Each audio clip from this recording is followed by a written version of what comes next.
आज भारतीय किसान यूनियन की इकाई जिला फतेहाबाद के टोहाना में जो हमारा भारतीय किसान यूनियन का दफ्तर है पक्का मोर्चा के नाम से यहाँ इसमें इकट्ठे हुए हैं। और संयुक्त किसान मोर्चा की तरफ से पूरे देश के अंदर एक आह्वान किया गया है कि अमेरिकी ट्रेड डील के विरोध में पूरे देश के अंदर जितने भी बीजेपी के सांसद हैं, राज्यसभा सांसद हैं, मंत्री एमपी एमएलए हैं, उनके निवास पर जाकर के इसका विरोध करने का जो ज्ञापन देने का प्रोग्राम है। उसी मुहिम के तहत आज हमारा यहाँ आगमन हुआ और अपने कार्यकर्ताओं के अंदर जोश पैदा करने के लिए गांव-गांव, गली-गली के अंदर आपके चैनल के माध्यम से हमारी आवाज़ पहुंचे और ज़्यादा संख्या में, हज़ारों की संख्या में यहाँ जो हमारे इस एरिया इलाके के अंदर सुभाष बराड़ा जी एकमात्र बीजेपी के सांसद हैं सरसा से, और फतेहाबाद हमारे हिसार, सोनीपत और अम्बाड़ा जो जिला हमारे लोकसभा क्षेत्र है, यहाँ से कांग्रेस के सांसद बने हुए हैं। ये हमारा सिरसा जिला और फतेहाबाद जिला, नरवाना, किलातिया, हमारा कुचाना का नज़दीक लगते हुए किसान साथी अपनी आवाज़ को बुलंद करने के लिए और ट्रेड डील का विरोध करने के लिए सुभाष बराड़ा जी के निवास पर ज्ञापन देने का प्रोग्राम है। उसी मुहिम के तहत हम यहाँ अपने कार्यकर्ताओं में जोश भरने के लिए यहाँ आज का हमारा कार्यक्रम था। इसके साथ साथ हमारी जो केंद्र की सरकार है, डबल इंजन की सरकार, हरियाणा के अंदर तीसरी बार बनी हुई है, जो बिजली के स्मार्ट मीटर योजना के नाम से नई प्रणाली को लेकर के आ रही है, जबकि किसान की आम उपभोक्ता की कोई मांग नहीं है और किसी भी कानून के अंदर ये नहीं लिखा गया कि वह बिजली का आपका मीटर जबरदस्ती बदला जाएगा। ये स्वैच्छिक हो सकता है, किसी का कोई गड़बड़ आ गई बदलवाना है तो वो अपनी स्वेच्छा अनुसार बदलवा सकता है, लेकिन सरकार की मंशा है कि अपने पूंजीपति लोगों के लिए जिन्होंने इलेक्ट्रिक बोर्ड को ज़्यादा पैसा दिया उनको निजी फायदा पहुंचाने के लिए ज़बरदस्ती हर एक उपभोक्ता के मीटर को बदला जा रहा है। और वो केवल बदला नहीं जा रहा, उसके ऊपर जो मीटर नया लगेगा उस मीटर पर जो नया उत्पादन करने के अंदर 2000 से 2500 रुपये चार्ज खर्च होता है, लेकिन यहाँ हमारे किसानों के ऊपर या आम उपभोक्ता के ऊपर बिजली का चार्ज जो मीटर का लगाया जाता है 8000 से 12000 रुपये का दिया जाता है। और वो मीटर के अंदर बिल के अंदर धीरे धीरे चार्ज करके वो इकट्ठा किया जाएगा, जिसको हम भारतीय किसान यूनियन डट करके विरोध करती है। और इसी मुद्दे के साथ साथ हमारी जो हरियाणा सरकार है वो आने वाले इसी 15 अगस्त से पहले हरियाणा के अंदर 2 जिले उन्होंने छांट लिए हैं कि जो गुड़गांव जो सबसे ज़्यादा रिवेन्यू बिजली बोर्ड को जमा करवाता है, और उसके साथ लगता हुआ हमारा नूंह जिला है जिसमें ज़्यादातर आबादी हमारी मुस्लिम भाइयों के, मेवात का क्षेत्र है, कम पढ़े लिखे हैं, उसको ये चाहते हैं कि इनको तो वैसे प्रेशर में दबा करके लगाएंगे, और गुड़गांव में ज़्यादा पढ़े लिखे लोग हैं, शहरी क्षेत्र है, वो कोई विरोध नहीं करेगा, कोई बोलने नहीं का, तो उनके ऊपर वहाँ से जो मीटर लगाने की बात की गई है। तो हमारे भारतीय किसान यूनियन और हरियाणा एसकेएम की तरफ से और जो बिजली की जो हरियाणा के अंदर 4 यूनियन हैं, उन सभी 4 यूनियनों के द्वारा रोहतक के अंदर हमारी मीटिंग हुई है और उस साझा प्रोग्राम दिया गया है कि आने वाली 21 जुलाई को नूंह के अंदर हज़ारों की संख्या में बिजली कर्मचारी और हमारे सब साझा किसान के अलावा जो बिजली उपभोक्ता हैं उन सबको आपके चैनल के माध्यम से आमंत्रित करते हैं कि नूंह के अंदर हज़ारों की संख्या में इकट्ठे होकर के वहाँ डीसी को ज्ञापन दिया जाएगा। 22 तारीख का हमारा यहाँ भी है और पूरे देश के अंदर प्रोग्राम है। और जो बिजली महकमे के साथियों के साथ हमारा साझा कार्यक्रम है वो गुड़गांव के अंदर है। मैं आपके चैनल के माध्यम से बताता हूँ, ओन आंकड़े के हिसाब से अपनी तरफ से कुछ नहीं कह रहा, कि जो अकेला गुड़गांव जिला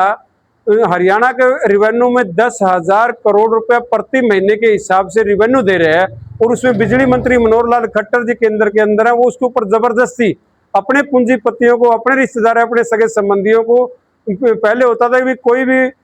घाटा में चली हुई संस्था है उसको प्राइवेट कर दिया जाए, निजीकरण में दे दिया जाए, लेकिन ये पहली बार है कि जो हज़ारों करोड़ रुपया प्रॉफिट में चला हुआ हमारा महकमा है उसको निजीकरण में दिया जा रहा है। 22 तारीख को हम गुड़गांव के अंदर इस बात को लेकर के जबरदस्त विरोध करेंगे। और स्मार्ट मीटर के साथ साथ जो सरकार नई नीतियां लेकर के आ रही है कि पैरेलल लाइसेंस प्रणाली, एग्री डिस्काम, स्मार्ट मीटर निजीकरण के नाम से पैकेज हिस्सा जो निजीकरण लोगों को दिया जाएगा, हमारा इसका डट करके विरोध है। और इसके साथ साथ जो हमारी आने वाली जो किसानों के ऊपर मौजूदा समस्याएं हैं, जो डीएपी की आज हालात है, यूरिया की जो मांग किसान को है वो किसानों को समय पर उपलब्ध नहीं हो रहा, और जहां किसान को डीएपी यूरिया की जरूरत है वहां तो दिया नहीं जा रहा। प्लाईवुड फैक्ट्रियों में, गत्ता फैक्ट्रियों में या और अन्य तरह की जो फैक्ट्री हैं जिनमें यूरिया धड़ल्ले से यूज किया जा रहा है, किसान का यूरिया वहाँ यूज किया जा रहा है, हम वहाँ उसका विरोध करते हैं कि भाई ये इसको नहीं होने देंगे। और हरियाणा प्रदेश के अंदर बड़े नेशनल हाईवे रोड निकालेंगे जिसकी किसान को जरूरत नहीं थी। महंगी जमीनों को बीचों बीच रोड निकालेंगे, किसान का ट्रैक्टर ट्रैली उसके ऊपर आम किसान का 3 व्हीलर तक भी नहीं चढ़ सकता। इसके साथ साथ जो नेशनल हाईवे रोड के अलावा बड़ी नेशनल टावर जो बिजली के निकाले जा रहे हैं वो हमारी इसी स्थान पर जहाँ हम बैठे हुए हैं राजस्थान से होते हुए वो हमारे पंजाब के पातड़ा में जाएगी, जिससे हमारे हिसार जिले की सिवानी से प्रवेश करेगी बरवाड़ा, और ये हमारे टोहाना होते हुए जो लास्ट गांव हमारा जींद जिले का कड़वन गांव है 10-15 कनेक्शन टावर यहाँ भी लगेंगे। उन किसानों की ज़मीनों को कौड़ियों के भाव खरीदा जाता है, और जो जो जहाँ जहाँ भी हमारे टावर गड़ेंगे उसके किसान के जो नीचे की ज़मीन है वो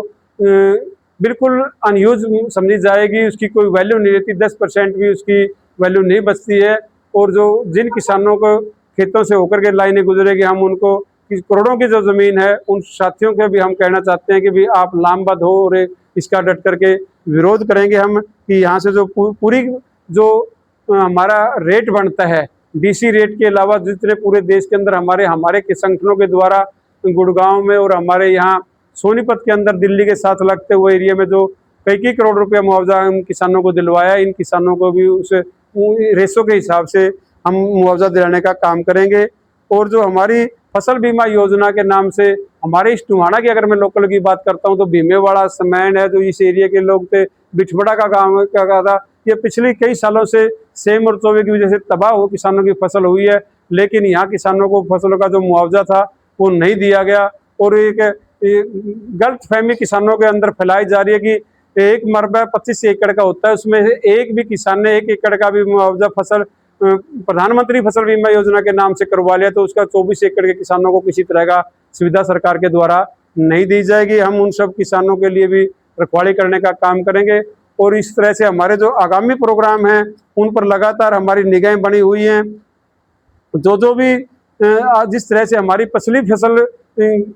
बायोमेट्रिक के नाम से खरीदी गई और आने वाले 2 महीने के बाद में जो जीरी की हमारी फसल है उसमें बायोमेट्रिक ट्रैक्टर ट्रैली के नंबर से और किसान का आइडेंटिफिकेशन वहाँ किया जाएगा। इस बायोमेट्रिक प्रणाली का भी हम विरोध करते हैं। इन तमाम मुद्दों को लेकर के हम हमारे ज्ञापन देने का प्रोग्राम है। इसी तरह से आज का हमारा ये कार्यक्रम